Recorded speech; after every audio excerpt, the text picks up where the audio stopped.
Today we're going to talk about Lesson 2-2, the distributive property and adding like terms. What you have to look for when adding like terms is that you have to make sure in your terms, for instance, they have the same variables. In this case, both of these have the same x's, therefore we're able to merge them together. These two things are alike. If you look here, 5x and 7xyz, although look similar, are not, because this one has a z and this one does not. So these are not like terms. Therefore, you can't put them together. You would call this a chipmunk. This is an orangutan. You can't put chipmunks and orangutans together. Okay? So let's move on. Adding like terms from AC plus BC to the quantity A plus B times C.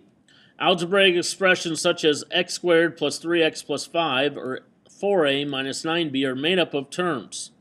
The terms of x squared plus 3x plus 5 are x squared, 3x, and 5. Each one of these are their own different terms. Recall that a term is either a single number or a variable, or a product of numbers and variables. In an expression, addition separates terms. For example, the terms 4m to the third power minus 2m plus 9.2m are 4m to the third minus 2m and 9.2m. Those are all different terms. The terms of negative 8k squared n plus 1/3 k minus 77 are, and once again, all three of these things are their own terms. The terms negative 2m and 9.2m are called like terms. They are like terms because they contain the same variables raised to the same powers. Okay? They have the same variables raised to the same powers. So, if you look at this, 3t and 40t are like terms because they both have a t. They're both raised to the first power. Here, y squared and a negative 19y squared are like terms because they have y to the second power. Here, 200 u to the fifth, c to the third, and 8 u to the fifth, c to the third are like terms because they both have u to the fifth, c to the third. Unlike terms, okay? 5t and 16t squared are unlike terms because this one has a square on it. This one does not. 37x cubed and y cubed are unlike terms because this one is an x and this one is a y, so they are unlike terms. Here, 9u to the fifth, c to the third, and 4u to the 10th, c. These have different powers, therefore they are unlike. This has u to the fifth, this has u to the 10th. So all you have to do is look at the variables and their powers, and if they match, then you can add them together. If they don't match, they are unlike terms. Please know that. Quiz yourself. Find the sum of 200 u to the fifth, c to the third, and 8 u to the fifth, c to the third. Okay? Now, these are just labels, u to the fifth, c to the third. So you treat them like labels. So I have 200 girlfriends plus 8 more girlfriends. What's 200 plus 8? You're going to say 208 girlfriends. Well, what's my label for girlfriends in this case? My label for girlfriends is u to the fifth, c to the third. Okay? Treat them like labels. Call them certain names. Monkeys, orangutans, so on and so forth. Example 1. Write a simplified expression for the perimeter of the quadrilateral quad. If you remember what perimeter is the distance around an object. So I'm going to start at Q and go all the way around.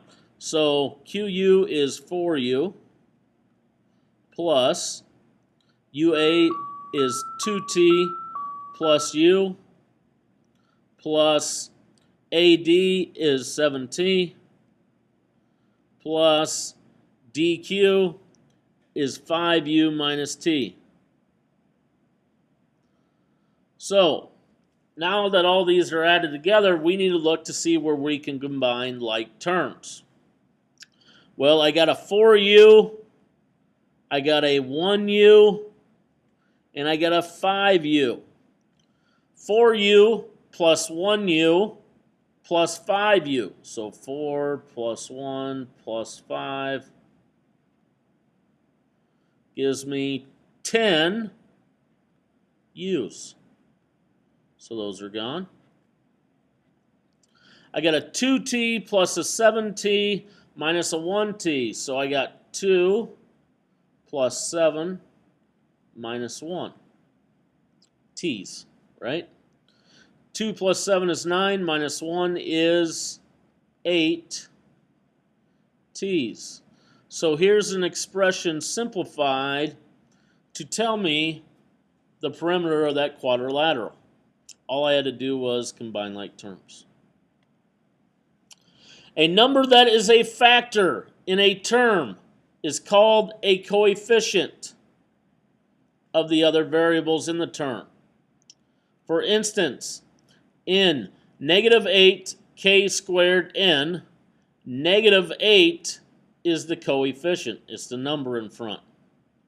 You can see from example 1 that like terms are combined by adding their coefficients. So you can combine like terms by just adding together their coefficients. Let's look at example 2, combine like terms. Okay, if you look at this, this has 1 times everything in it. Well, 1 times everything is just itself, right? So I'm just going to rewrite this 4f squared plus f plus 9. Yeah, right. This is an easy distributive property problem, right? 1 times anything is itself.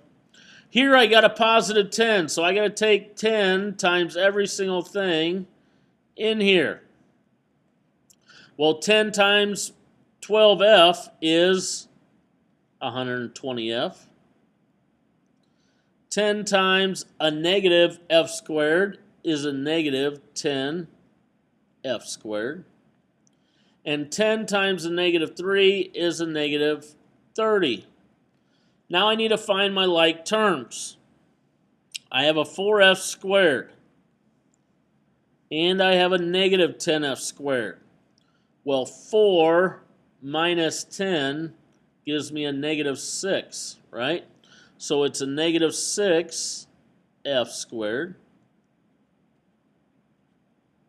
Okay?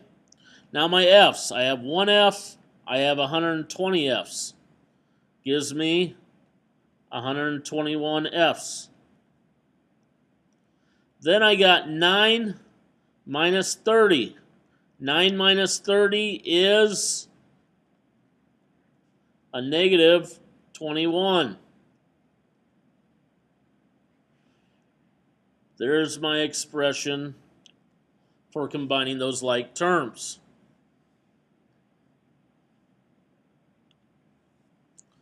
Factoring. When A times C plus B times C is written as the quantity A plus B times C, the original addition has been changed into a multiplication in which A plus B and C are factors. This process is called factoring. You're looking what you can take out of both of them. We say that C has been factored out of the expression. Notice that in this process, instead of removing parentheses, factoring introduces parentheses, so you're actually putting parentheses back in. For this reason, some people say that factoring undoes expansion. So what we're going to do is we're going to go from this, okay, from this back to this. So we're going to put it back into parentheses. So if you look at example 3, it says factor 8 out of the expression 8x plus 8y. Well, if I'm going to factor out an 8, that means I'm taking out an 8, which means the same thing as division. So if I'm going to take an 8 out of 8x, what am I left with? Well, I'm left with a x. Sign in the middle is plus. If I'm going to take an 8 out of 8y, what am I left with? I'm left with y.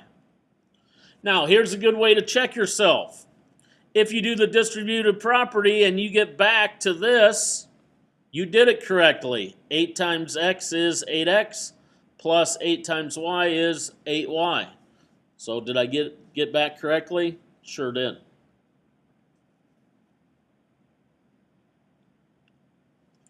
Let's look at example 4. Factor out 3z squared out of the expression 3mz squared minus 6pz squared. So I'm taking out this, so that's what's written in front. Then I have my parentheses. The sign in the middle is negative. So as I said before, I'm going to take out a 3z squared. So I'm going to take 3mz squared and divide it by 3z squared. Okay? Well, 3 takes care of this 3. Z squared takes care of this z squared. So what am I left with? All I'm left with is the letter m.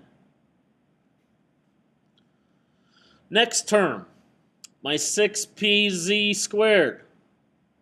Okay? Remember, the sign in the middle is negative, so this sign's negative. I'm going to divide by 3z squared again, because that's what I'm taking out. Well, 3 goes into 6 how many times? It goes in there twice. So I didn't take the whole thing out. I only took part of the 6 out. Okay? This z squared takes care of this z squared. So I'm left with, if you look here, 2 times p, which is 2p. Can I check my work? Yes, it's important to be able to check your work. Well, what's 3z squared times m? Well, it's 3mz squared. And we always write our variables in alphabetical order. Okay? Well, what's 3z squared minus 2p? Well, I take 3 times 2. Sign in the middle is negative. 3 times 2 is 6. P times z squared is p z squared. Are these two things the same? They check out, so I must have did it right. Please take your time. It's a lot easier when you write it like this. Kind of keeps everything together, and it sees what you are dividing out to make your life that much easier. That's all I have for you today. Best of luck.